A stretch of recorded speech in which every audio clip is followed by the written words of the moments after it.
স্বামীর বাসার ভাতের বড় দাম, কথার কিন্তু মিনিং আছে। স্বামীর বাসার ভাতের বড় দাম কেন দাম?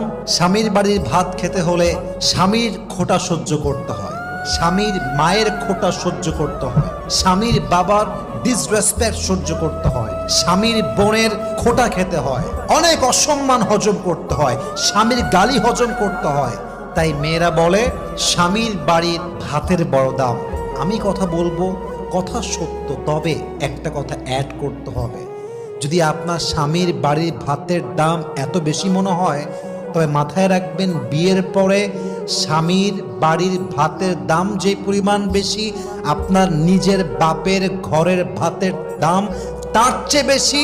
বুঝবেন, জাস্ট তালাকটা নিয়ে বাসায় যাবেন, তাহলে বুঝবেন। জাস্ট তালাকটা হোক, বাসায় যান, 3 মাস থাকেন, 4 মাস থাকেন, 5 মাস থাকেন, স্বামী নাই তালাক হয়ে গিয়েছে, তখন বুঝবেন